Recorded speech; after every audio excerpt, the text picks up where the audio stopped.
My name is Elowen, and on that late May afternoon in Portland, I thought I had done everything right. The backyard was strung with pastel balloons, the picnic tables covered in floral cloths, and a cake I'd ordered weeks ago sat proudly under a plastic dome. Family pictures from Soraya's earlier birthdays were clipped to twine along the fence, a timeline of a little girl who had brought me more joy than anything else in this world. Turning 7 felt momentous. In American families, we treat birthdays as milestones, especially at this age when innocence still reigns, but independence begins to peek through.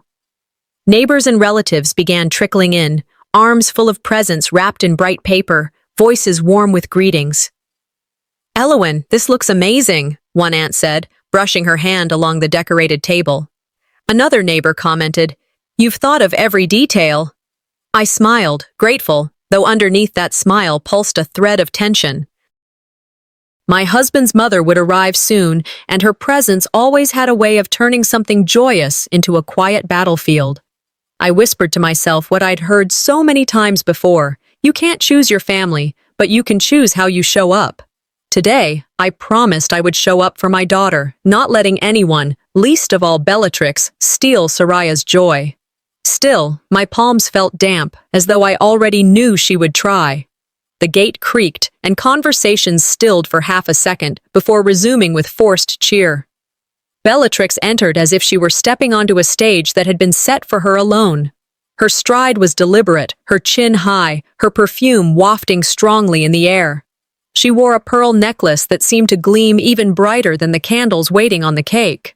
All eyes followed her instinctively, and I felt that familiar tightening in my chest. She scanned the backyard with a look I knew too well, like a buyer inspecting property she was about to claim. Her eyes landed on the cake, and she pursed her lips. "Is this it?" she asked, loudly enough for 3 nearby cousins to hear. "Seems small for such an important day." I pressed my fingers against my palm to keep from reacting. Soraya stood by my side, her dress a little wrinkled from excitement, her eyes wide as she looked from her grandmother back to me. I forced a soft laugh. "It's the cake Soraya chose. She wanted strawberries." My voice was calm, but inside, irritation bubbled like water on the verge of boiling. Guests approached, greeting Bellatrix as though she were the hostess. She accepted their compliments with gracious nods, and then, when someone praised the decorations, she said with a light chuckle, "Yes, I arranged most of this. I wanted everything to be perfect for my granddaughter." I blinked, my throat tightening. Perfect? She hadn't lifted a finger. Not one balloon, not one streamer, not a single phone call to the bakery. Yet no one challenged her words. They smiled, nodding, and I stood there mute, my silence against her loud presence. For a moment, I wanted to shout the truth, to correct her, but something deeper held me back. My mind replayed dozens of times she had stolen credit at past gatherings, like the Christmas dinner when she declared she'd taught me how to roast a turkey, despite me standing there, apron splattered from hours of cooking, or the time she claimed to have picked out Soraya's Halloween costume, when in reality she hadn't even known what Soraya wanted to be. Each slight felt small at the time, but they gathered weight like stones. One by one, she stacked them against me, building a wall where my contributions disappeared. I thought of something Maya Angelou once said. "People will forget what you said, people will forget what you did, but they will never forget how you made them feel." And Bellatrix always made me feel invisible. I swallowed hard, reminding myself that today was not about her. It was about Soraya. My strategy, honed from years of enduring her, was patience. Observing quietly, collecting each barb like evidence in a courtroom only I could see. The Nicole silent line, as I once read in an essay, was not weakness, but power. Silence could be a scalpel, cutting deeper than shouting ever could. Still, as the afternoon warmed and more guests arrived, the atmosphere subtly shifted. Murmurs passed between relatives, some smiling sympathetically at me as they heard Bellatrix boast about her organization.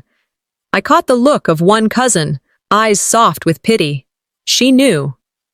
Soraya pressed closer, her small hand gripping mine, her body tense though she didn't understand the intricacies of adult power games.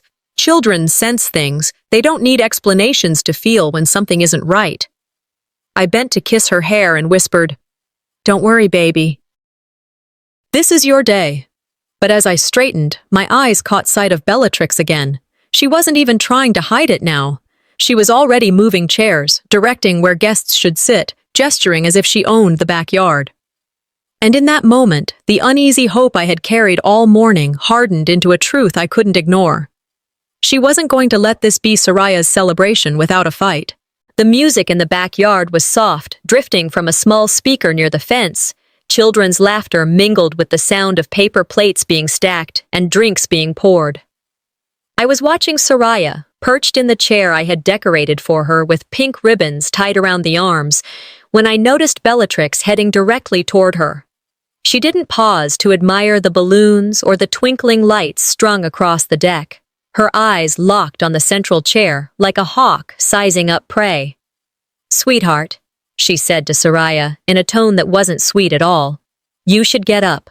Let your cousin sit here. He's older, and guests should be treated with respect." Soraya's little hands froze on the hem of her dress. She looked up at me, eyes searching for reassurance, then back at her grandmother. Her lips parted, but no words came out.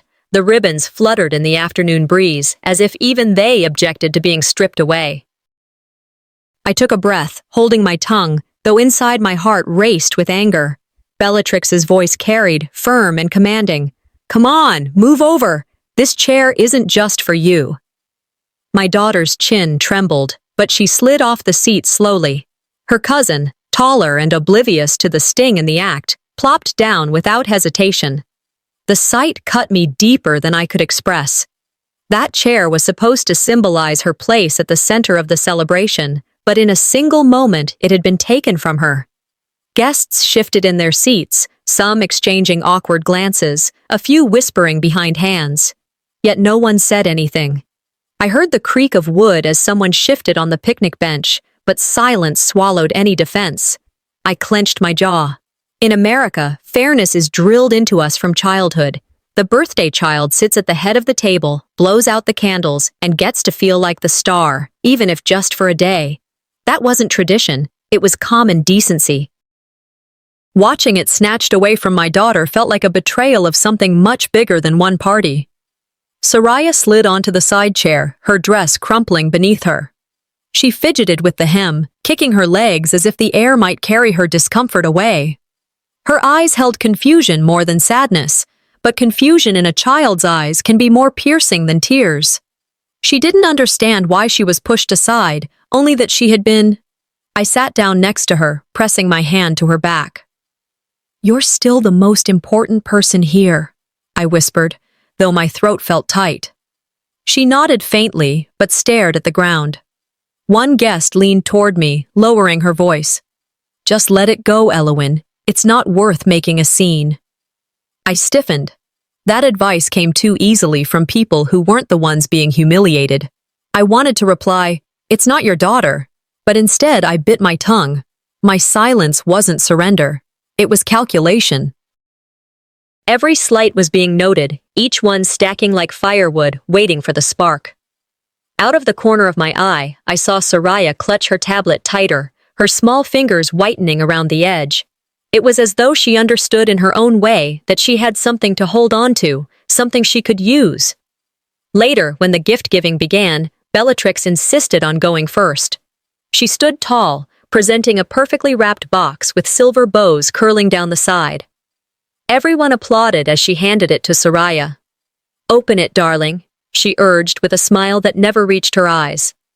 Soraya peeled back the paper carefully, folding it as she always did, until a large box revealed a lavender dress. I leaned closer, instantly noticing it was far too big, 3 sizes larger, at least. Bellatrix clapped her hands together. "She'll grow into it, if she deserves it." A ripple of uneasy laughter spread across the yard. Some guests chuckled as though it were a harmless joke, but the venom in her tone was unmistakable to me. My daughter's lips curved in a polite smile, one far too practiced for her age. She whispered, "Thank you, Grandma." Her voice soft, betraying none of the humiliation she must have felt. Inside, I burned. I wanted to shout, to snatch the box and hurl it across the lawn, but instead, I forced myself still, reminding myself that restraint was not weakness. Every insult was being tallied. Every calculated cruelty was a debt she would one day have to pay. I recalled a phrase I had often heard in American households. We teach our kids to stand tall, but sometimes standing tall means waiting, holding your ground silently until the right moment to act. That was what I was doing now, waiting. As the afternoon wore on, Bellatrix collected praise like a thief pocketing jewels. "The decorations turned out well," someone said, and Bellatrix answered, "I thought so too." Another aunt murmured, "What a lovely cake," and Bellatrix responded, "Yes, I wanted it to be just right." Each stolen compliment landed like another blow, adding weight to my chest. I felt myself reaching a boiling point. My silence was no longer soothing. It was dangerous, like water pressing against a dam. My daughter's stolen seat, the mocking gift, the casual theft of recognition, they all churned together into something heavy and hot inside me. A cousin clapped Bellatrix on the back. "You did a great job organizing this," he said. Soraya's eyes flicked to mine, and in that moment, I saw something new in her gaze. Not just pain, not just confusion, something harder, sharper, resilience being born in real time. She looked at me, and without words, I knew she was saying, "Don't give up." Maybe today, I thought, my daughter will be the one to teach me what strength really looks like. And then, with the same cold smile she had worn all afternoon, Bellatrix rose from her chair and lifted her voice above the chatter. Guests quieted, forks paused mid-air, and even the children stilled. She was about to make her boldest claim yet. The chatter in the backyard hushed when Bellatrix's voice cut through like a blade. "This party is mine," she declared, standing tall at the center of the tables as if she were presiding over a ceremony. Her words weren't playful or joking. They carried weight, sharp and commanding. A few guests laughed nervously, unsure how to interpret her claim. One uncle muttered, "She can't be serious." But no one dared to challenge her. My body froze, disbelief flooding me. She had crossed from subtle digs into outright theft, snatching not just credit, but ownership of the day. Beside me, Soraya tugged at my sleeve. Her small voice wavered. "Mom, isn't this my birthday?" The question pierced me deeper than her grandmother's words ever could. To be erased in front of my own child, it was humiliation layered with heartbreak. I remembered an old saying Americans often toss around in jest. Possession is 9/10 of the law. And there stood Bellatrix, wielding it like a social weapon, acting as though standing tallest made her the rightful owner of all joy. I forced my lips into a thin smile, though inside I was shaking. I whispered back to Soraya, "Yes, sweetheart, it is yours. Don't forget that." My words steadied her, but they also reminded me what was at stake. My eyes shifted toward my husband. Surely, I thought, this would be the moment he spoke up, the moment he reminded everyone that this was his daughter's celebration, not his mother's. I leaned toward him, pleading silently with my gaze, but he didn't meet my eyes. He poured himself another drink, fussed with the ice, stirred it like a man deeply occupied by small, meaningless tasks. His silence thundered louder than any insult. I whispered under my breath, "Say something, please." He finally looked up, his voice low and weary. "Don't make a scene." My heart sank. Betrayal doesn't always come in words. It often comes in silence, the kind of silence that tells you you're standing alone. In that moment, I realized Bellatrix wasn't my only adversary. The man who should have been my shield was instead an empty echo, too afraid to step out of his mother's shadow. I swallowed my anger and stood straighter, even as the humiliation threatened to crush me. Around us, relatives shifted uneasily. A cousin leaned closer to another and muttered, "Why doesn't he defend her?" I heard it, and I knew others did too. Then Bellatrix moved to her next act. With the flourish of a ringmaster, she unveiled a poster mounted on foam board. "Here is our family's legacy," she announced proudly. The poster was covered in glossy photos, grandchildren at school plays, soccer matches, piano recitals. Each smiling face was labeled, every milestone preserved, except one. Soraya's picture was nowhere to be found. The air shifted again, unease rippling through the crowd. Some noticed immediately, their eyes darting between the board and my daughter, but they said nothing. Soraya's small voice trembled. "Mom, why am I not there?" My chest ached as if it had been split in two. It was one thing to steal credit or interrupt rituals, but to erase my daughter visually, to wipe her from the family's story. That was a cruelty no child should endure. I wrapped my arm around her shoulders, whispering fiercely, "You belong. Don't ever doubt it." But I could feel the sting rising behind my eyes. I forced back tears with every ounce of strength. If Bellatrix saw me break, she would win. To be left out of the picture, I thought bitterly, is to be written out of the story. That was the real danger, her rewriting of our family's history. The guests remained caught in awkward silence. Some fidgeted with napkins, others pretended to look at their phones. No one confronted her. That silence was complicity, and it only fueled Bellatrix's smug expression. Inside me, rage and resolve battled like storms colliding. Part of me longed to tear down the poster, to demand an explanation in front of everyone. But another part knew that shouting now would only hand her the victory she craved.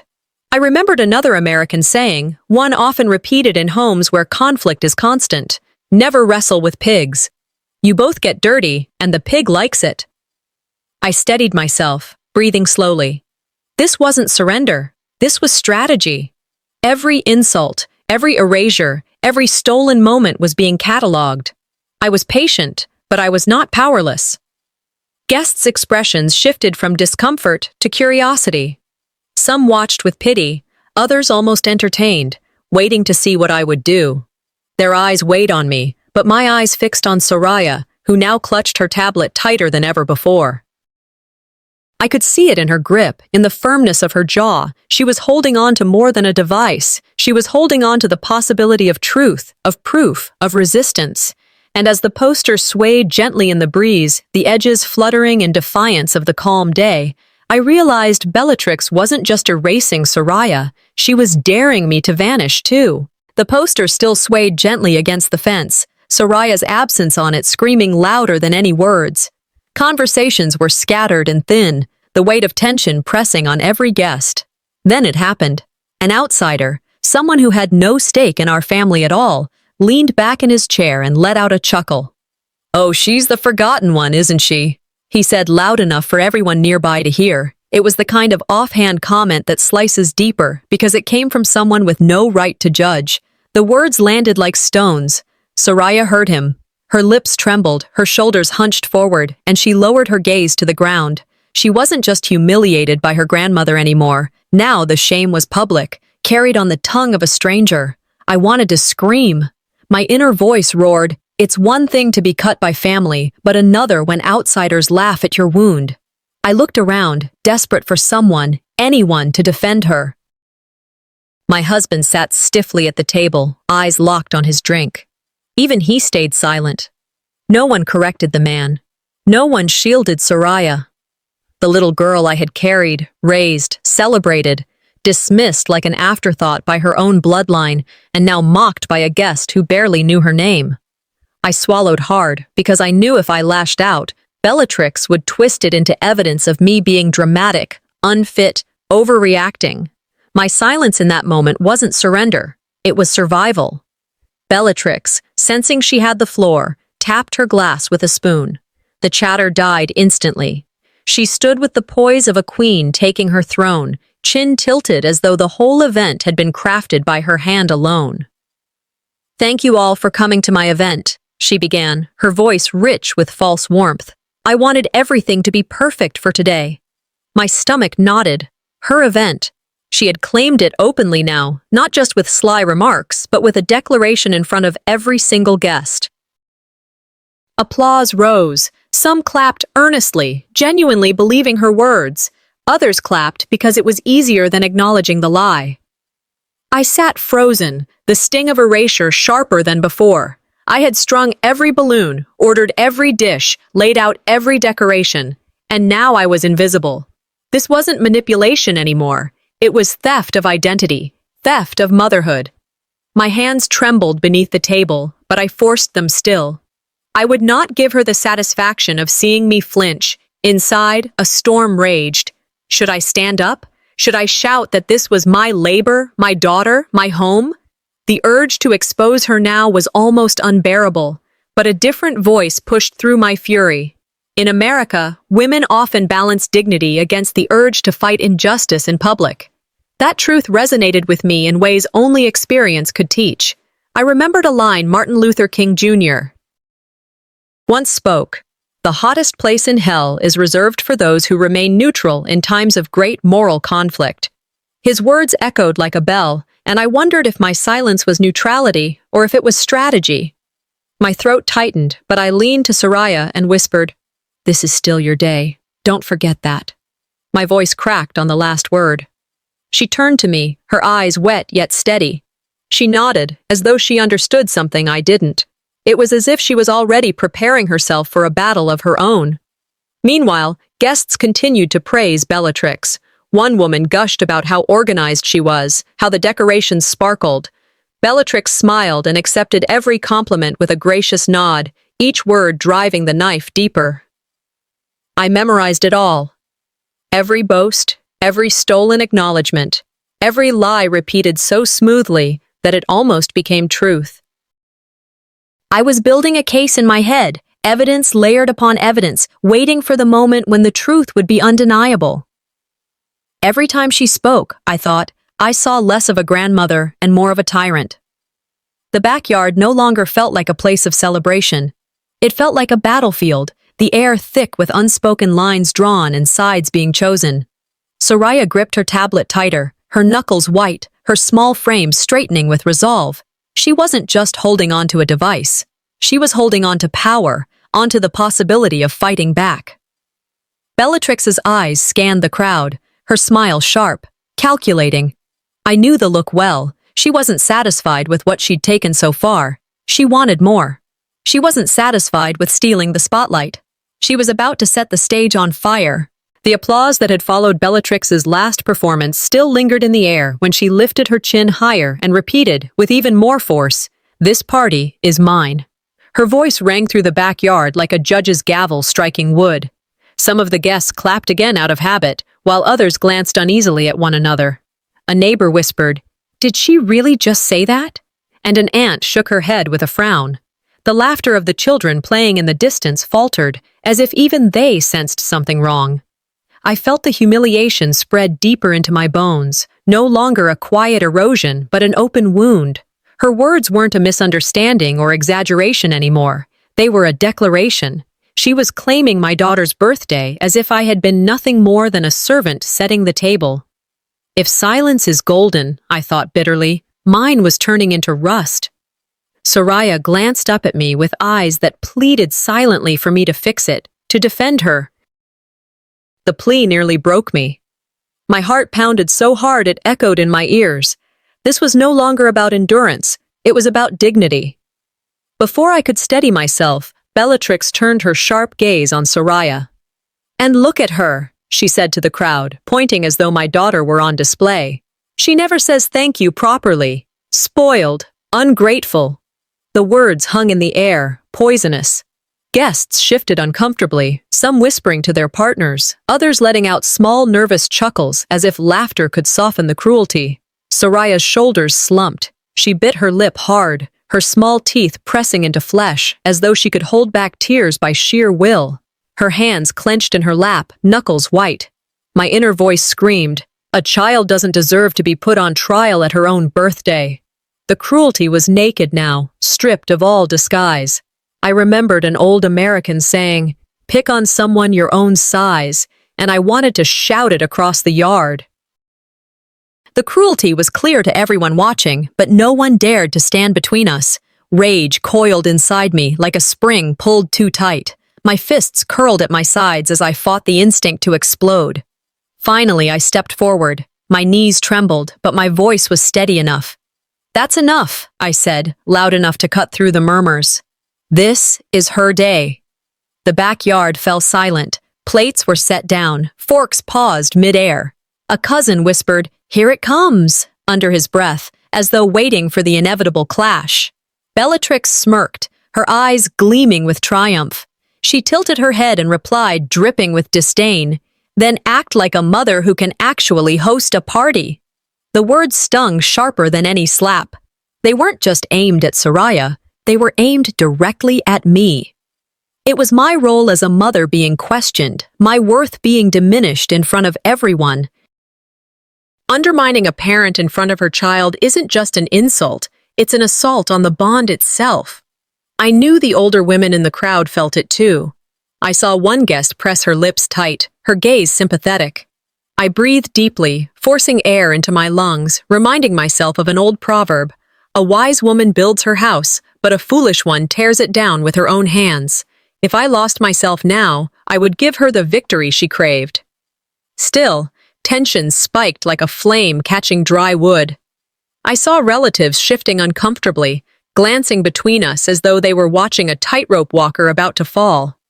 Some eyes begged me to back down for the sake of peace. Others, I suspected, wanted to see me fight. There are moments, I thought grimly, when peace is just another word for surrender. Soraya clutched her tablet to her chest like it was armor. She hadn't said a word, but her silence was louder than any protest. She was preparing too, though I wasn't sure yet for what. I locked eyes with Bellatrix across the tables. My defiance no longer hid in the corners of my gaze. It stood fully exposed. Her smirk widened, feeding on the challenge. And then she leaned forward, her smile sharper than a knife, ready to strike at the very heart of us both. The chatter in the backyard had just begun to settle again when the cake appeared. Soraya's friends crowded close, clapping their hands as the sugary scent of strawberries filled the air. I had spent weeks planning this moment. The candles, the frosting, the decorations all perfectly chosen because it was supposed to be hers. The first notes of happy birthday rose, voices overlapping but joyful. Soraya's cheeks glowed, her small hands poised on the table, ready to lean in toward the flickering flames. It was the one ritual that made every child feel at the center of the universe, if only for a few seconds. And then Bellatrix clapped her hands, a sharp crack that silenced the voices mid-song. "That's enough," she declared, stepping forward as though she owned the moment. Before anyone could react, she leaned across the cake and blew out every candle herself. The flames died instantly. Smoke curled upward, thin and final. Gasps rippled across the yard, conversations halting like the sudden shutting of a door. Soraya's face froze in disbelief, her eyes locked on the cake that had been robbed of its light. She looked at me, then back at the extinguished candles. She didn't cry, she simply stared, hollow and confused, her birthday wish stolen before she could even inhale. It wasn't just wax and flame she killed, it was the very ritual of childhood joy. My chest tightened as whispers filled the space. Some guests laughed nervously, their voices strained. Others muttered to one another, unwilling to confront what they had just witnessed. Soraya's lip trembled.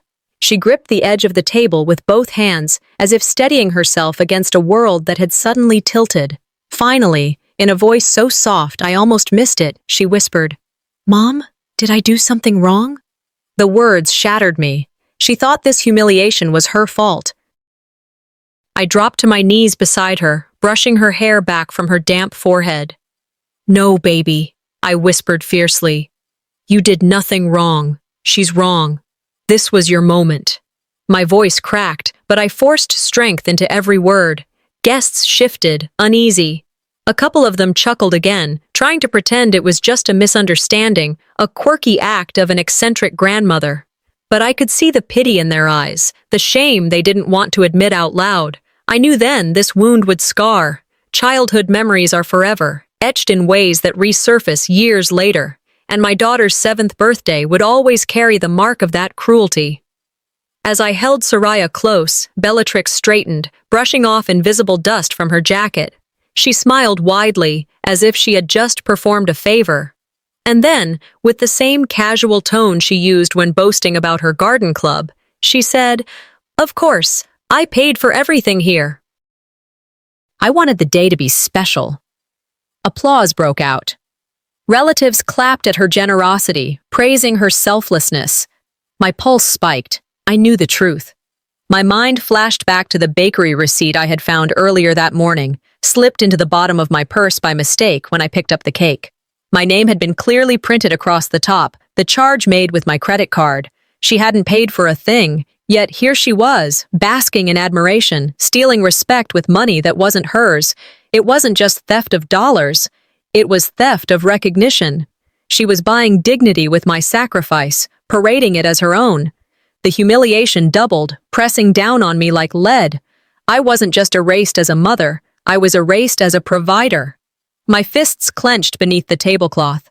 I could feel the fabric stretching against my knuckles, my skin hot with restrained fury.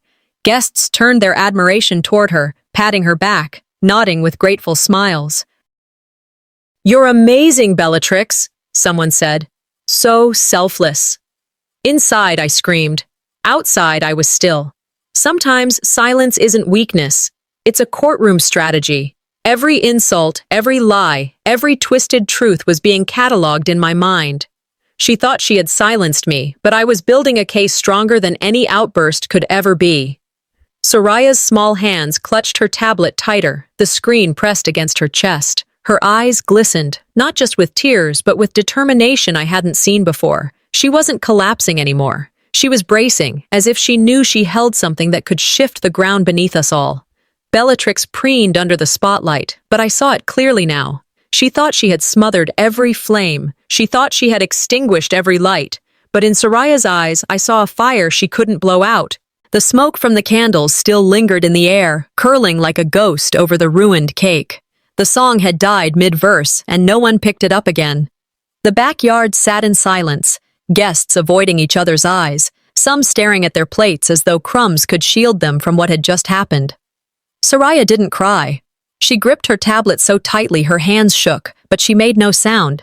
Her silence screamed louder than any sob, and it broke me in ways I couldn't put into words. I wanted to gather her up, to shout at them all for pretending nothing had happened, but I stayed still, storing the moment in my mind like a photograph. In many American households, silence after humiliation feels like complicity. And here it was, unfolding in front of me, the crowd's refusal to defend her making the wound deeper. I forced my breathing steady. I couldn't explode now. Each insult, each humiliation had to be remembered, counted, weighed. If I lashed out too soon, Bellatrix would spin it as proof I was unstable. So I sat, watching, adding this to the growing record of wrongs. Bellatrix sensed the unease. Rather than easing back, she pressed harder. With a dismissive wave of her hand, she turned toward Soraya and said, "Go sit down. This isn't about you." Her tone cut sharper than glass. A few guests gasped softly, but again, no one interfered. My husband shifted in his chair, eyes on the ground, unwilling to raise his voice against his mother. Soraya looked at me, stunned, her voice trembling. "But it's my birthday." I closed my eyes for a beat, steadying the rage threatening to erupt. This was no longer cruelty, it was erasure. Humiliation becomes complete when even the one day meant for you is denied. And I watched my daughter endure it, her 7th birthday stripped away by the very woman who should have been celebrating her existence. My anger simmered to boiling, but still, I held it. I knew one thing, holding back wasn't cowardice, it was choosing the battleground. Around us, guests split into 2 silent camps, those sipping drinks awkwardly, pretending they hadn't heard, and those who kept glancing at me, expecting me to break the peace. Their silence demanded that I accept the insult, that I keep the fragile balance of family harmony at the expense of my daughter's dignity. I leaned toward Soraya, whispering softly, "Don't let her break you. We'll turn this around." Her eyes met mine, and in them flickered a spark I hadn't expected. Determination, fragile but burning.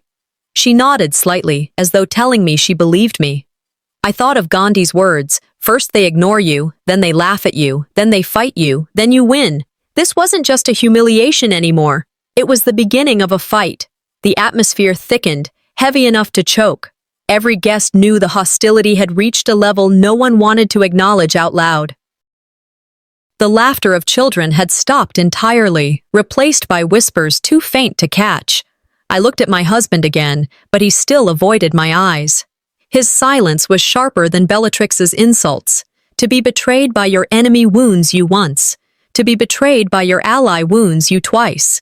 Soraya slid reluctantly onto a bench, still holding her tablet close to her chest.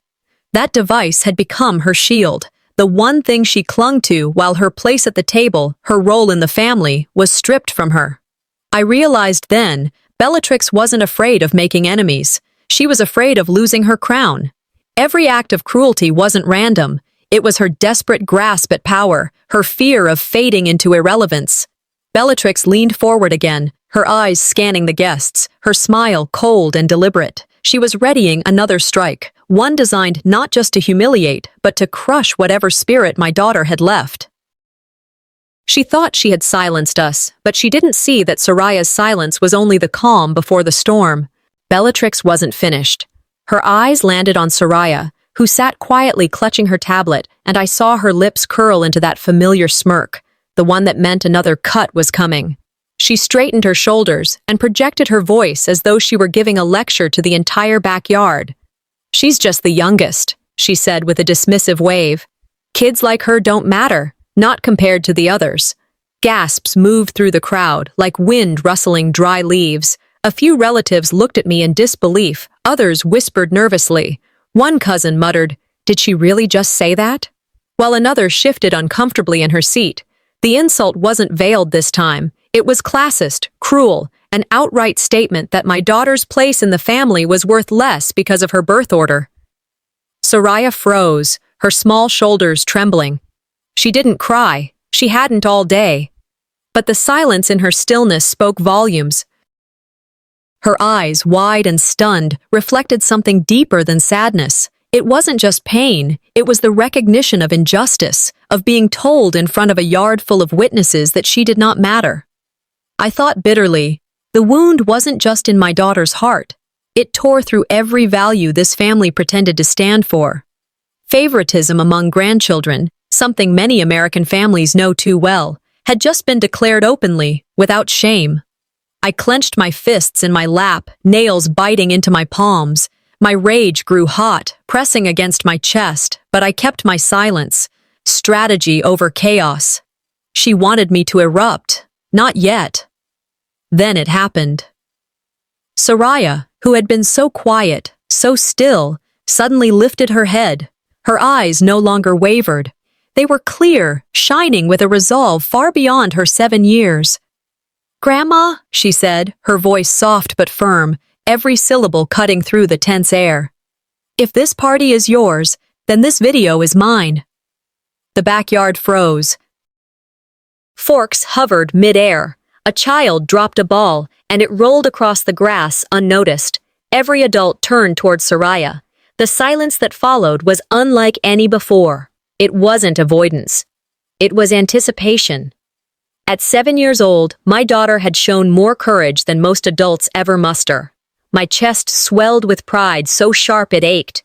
At the same time, fear pulsed inside me. I knew in that moment that this was the point of no return. Nothing would ever be the same after her words. Bellatrix's smirk faltered, the confidence in her posture flickering. She hadn't expected defiance, certainly not from a child she thought she had broken. Soraya held the tablet tighter. Her fingers trembled slightly, but her voice did not waver. It wasn't just a child speaking, I thought.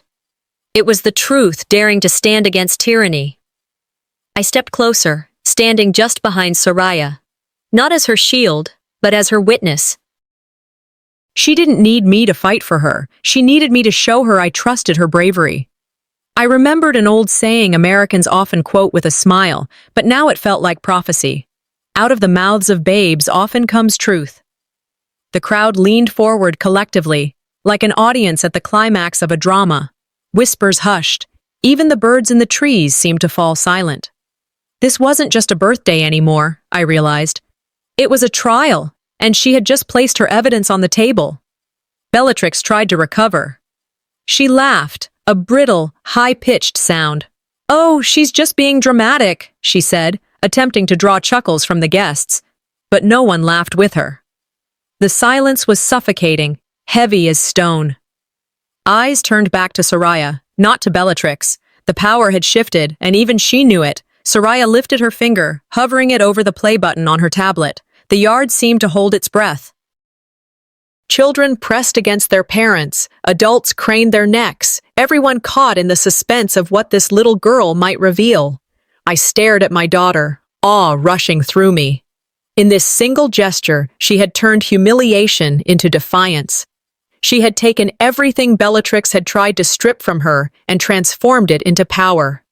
There was no going back. And then, with one small finger, she hovered over the play button, ready to ignite the truth. Soraya's finger pressed down on the play button, and the tablet lit up in her trembling hands. A sudden hush fell across the backyard as the small screen's glow cut through the tense air. For the first time that day, everyone's eyes weren't on Bellatrix. They were on Soraya. Then her grandmother's voice poured out, sharp and unmistakable. "She doesn't deserve a party. I'll make sure they all thank me, not her mother." The words crackled through the speaker, each syllable undeniable. Gasps spread like a wave. Children stopped playing, their eyes wide. A neighbor put her hand over her mouth.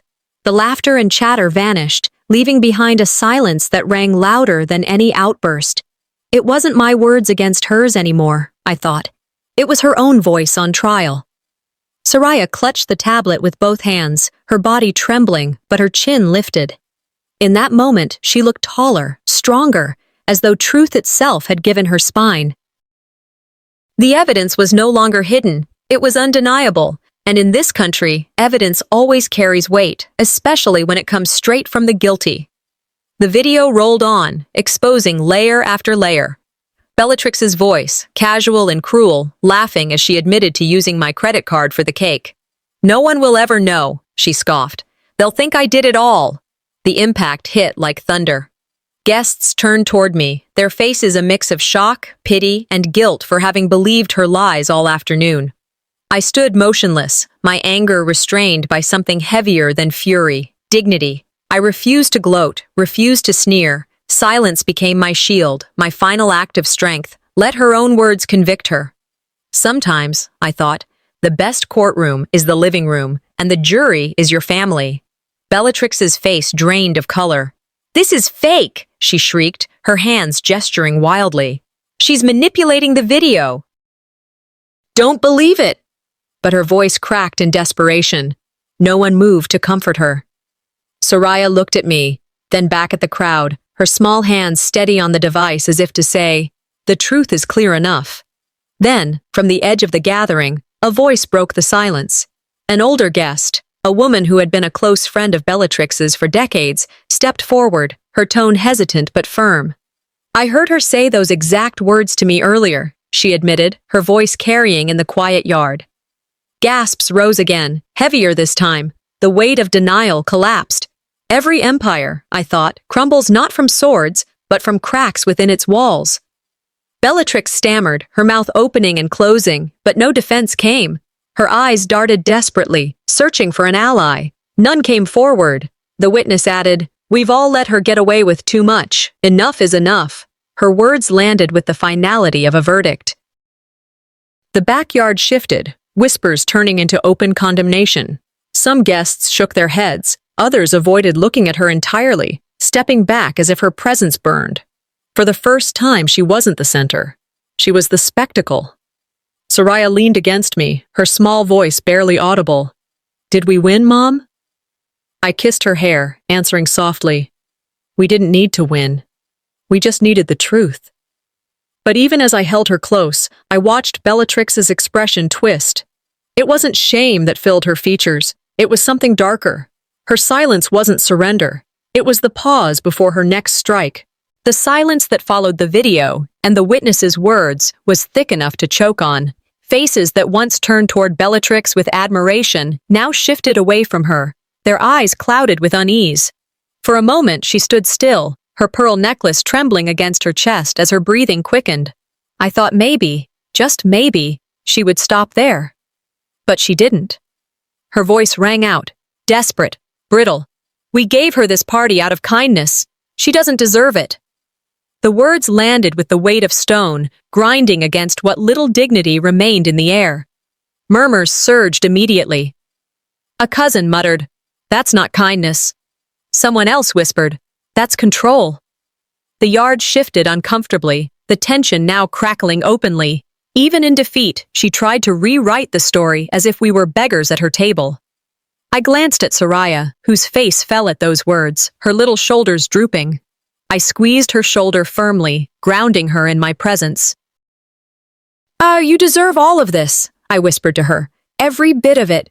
Manipulators rarely admit fault. They twist guilt until the last possible breath. Maya Angelou's words pressed into my mind. When someone shows you who they are, believe them the first time. But the audience had changed. One uncle crossed his arms, speaking clearly enough for all to hear. That's not kindness. That's control. Another added, you've taken credit all day, and now you're blaming her child. Enough. The atmosphere flipped, a tide finally breaking. The same people who had once clapped now stood against her, no longer willing to support the charade. The court of family opinion had delivered its verdict, and for once, justice was swift. Bellatrix's face drained. Her mask of superiority, the practiced smile she'd worn for decades, cracked in front of us all. Soraya stood straighter, her tablet still tucked close to her chest like a shield of truth. In American families, reputation is currency. And Bellatrix's had just collapsed. Once lost, it could never be fully reclaimed. She stammered, her hands trembling. This isn't fair. You don't understand. Her voice shook, thinner than I'd ever heard it. Then she dropped heavily into her chair. The woman who had ruled every room she entered, who had dominated every gathering, suddenly looked small. Power evaporated, leaving her hands trembling on her lap. For decades, she had ruled with fear, and in a single afternoon, fear turned into pity. Guests avoided her eyes, some shaking their heads in disappointment, others retreating further into their seats. I overheard one whisper, "She's finished." Soraya leaned closer to me, her little voice steady, but full of wonder. She looks small now. I nodded, blinking back tears. Yes, baby, she does. I didn't gloat, I didn't shout, I didn't need to. I simply stood tall, Soraya's hand in mine, as the crowd turned away from Bellatrix and back toward my daughter. The most powerful victory, I thought, is when you don't need to lift your voice. Truth has already spoken. Someone began softly, almost hesitantly, to sing Happy Birthday again. This time no one interrupted. Guests joined in, stronger with each verse. Soraya's cheeks glowed, her smile blooming as the song rose around her. Tears blurred my vision as I watched her lean forward and blow out the candles that had been relit just for her. The applause that followed was hers, truly hers. This moment wasn't about defeating Bellatrix. It was about reclaiming dignity, for me, for Soraya, for the bond between us that no manipulation could erase. But even as the voices lifted around us, I caught Bellatrix's expression from across the yard. It wasn't shame, it wasn't regret.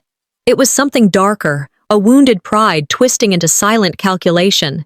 She was defeated, yes, but her silence felt less like surrender and more like the plotting of someone who couldn't accept the end. When the last guest slipped out the door and the headlights of their car disappeared down the street, silence fell over the house like a heavy blanket. The balloons drooped against the walls, half deflated. Paper plates with half-eaten cakes still littered the tables. The living room smelled of frosting and wilted flowers, but without the noise of laughter or conversation, it felt hollow. I moved through the kitchen, stacking cups, scraping frosting from plates into the trash. Every scrape of plastic on ceramic sounded louder than it should have, echoing in the stillness. Upstairs, Soraya had finally drifted off, her tablet clutched against her chest even in sleep. She looked peaceful, but I knew the night had carved something into her that no lullaby could erase. I stood in her doorway for a moment, watching her chest rise and fall before pulling the blanket tighter around her shoulders. The battlefield outside was cleared, but the war inside my marriage had only just begun. I chose silence at first, not because I didn't have words, I had too many, but because the weight of them was crushing, and blurting them out too soon would cheapen their impact. Strategic silence was my shield. Let the house sit with the echoes of what had just happened. Let him feel the emptiness of it before I spoke. When I returned downstairs, he was at the kitchen table, elbows resting on the wood, his hands wrapped around a glass of water he hadn't touched. He avoided my eyes. The hum of the refrigerator filled the silence between us. I leaned against the counter, folding my arms. The anger inside me boiled, replaying every moment he sat silent while his mother dismantled our daughter's dignity. Each second he let me stand alone burned hotter in my chest. Finally, I broke the silence. My voice was quiet, but each word sharp as a blade. You didn't just let your mother humiliate me. You let her humiliate your daughter. You let her believe she was alone. His shoulders tensed. He didn't look up. I didn't want a scene, he muttered. I almost laughed. A bitter, humorless sound. Sometimes not making a scene is the biggest betrayal of all. Many families don't fracture with shouting matches or slammed doors. They die by quiet neglect, by the choice to sit still when action is needed. And that was what he had done. Chose peace for himself at the cost of his child's pride. I waited, but he gave me nothing. So I pressed further. Do you even realize what she said? Do you realize what Soraya will remember? Not your mother's cruelty. Children forget the words. But she'll remember your silence. Finally, his voice cracked. I was afraid, he admitted. I was afraid of her judgment. I've always been afraid of disappointing her. The confession should have shocked me, but it didn't. What stunned me was not the admission itself. It was his weakness. The soldier I thought I had beside me had dropped his weapon and left me to fight alone. I sat down across from him, not speaking, letting the silence press on him like the weight of 1,000 words. He fidgeted with his glass, took a sip, set it down, picked it back up again. The silence became heavier than any shouting could have been. It wasn't surrender, it was power. My refusal to argue forced him to sit in the shame he had built for himself. Elie Wiesel's words whispered through my mind. The opposite of love is not hate, it's indifference. And what I had felt tonight, more than his mother's venom, was his indifference. He finally looked up at me, his eyes tired, searching for absolution. But I didn't offer it. I reflected inwardly. Forgiveness doesn't always mean reconciliation. Sometimes it means letting go of the hope that the past could be different. I wasn't sure if I could forgive him, but I knew one thing, whether he grew or not, I would never let Soraya doubt her worth again. I stood, leaving him at the table, his glass sweating rings onto the wood. I went upstairs to my daughter's room, sitting on the edge of her bed. I brushed her hair back from her forehead, whispering silently to myself as much as to her. You will never stand alone again. Not while I breathe.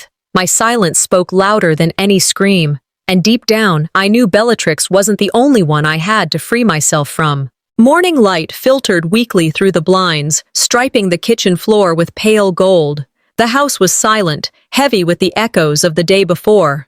I sat at the counter with a cup of coffee, watching the steam curl upward, and felt the exhaustion of a war fought without fists but with silence, truth, and endurance. Upstairs, Soraya still slept, her small body curled around her tablet as though it were a trusted weapon she refused to let go of. That image carried me. In her little hands lay the courage I needed to reclaim myself. The child I had once thought too fragile had shown me what resilience looked like. She had carried the torch when I had no strength left, and she had forced the truth into daylight when the adults around her failed. I thought of Hemingway's words. Courage is grace under pressure. Yesterday, that grace had come not from me, but from her, and it was time for me to follow her lead. I sipped my coffee and breathed deeply, considering my next step, not merely surviving Bellatrix, but ensuring freedom for myself and my daughter. The creak of footsteps broke the stillness. Bellatrix entered the kitchen slowly, her shoulders hunched, but her eyes still sharp with defiance. Her tone was subdued but far from apologetic. I hope you're proud of yourself, she muttered, bitterness lacing every syllable. Ruining our family's image in front of everyone. I set my cup down, the ceramic clicking against the counter. You ruined nothing but your own mask, I said firmly. Yesterday wasn't my defeat. It was yours.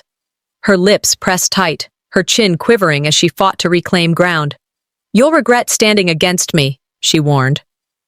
I met her eyes without flinching. My voice didn't rise. It didn't need to. Strength no longer required volume, only clarity. The only regret would have been staying silent. She faltered, the memory of the guest's condemnation still fresh in her mind. For the first time in years, she looked visibly smaller. Then Soraya padded softly into the kitchen, her hair messy from sleep, her tablet still cradled in her arms. She walked straight to Bellatrix, her little face set in determination. "Grandma," she said, her voice clear and steady. "This will always be my party, not yours."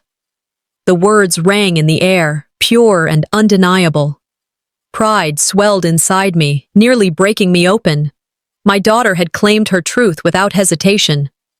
Bellatrix tried to respond, but the words stuck in her throat. The authority she once wielded with ease had shattered, not by my hand but by the innocence of a child who refused to be erased. My husband, standing in the doorway, watched silently. His face was conflicted, guilt written across it, but even he knew the scales had shifted permanently. Nothing could restore what had been exposed. I looked at Soraya, my heart steady. The lesson was clear.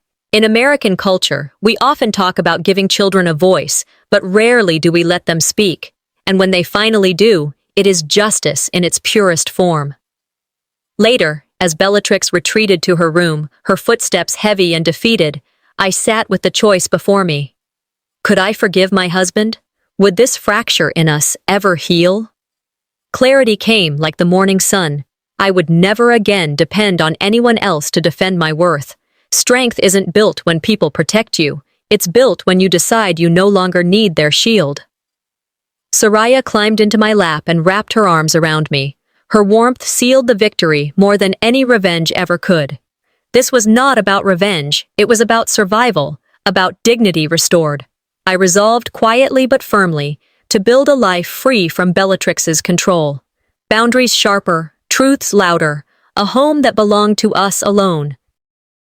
Sometimes family isn't who raised you, it's who refuses to erase you. We stepped outside together later that morning. The sun spilled over us, bright and warm, and Soraya laughed, light, clear, unburdened. The sound carried through the yard like a declaration of survival.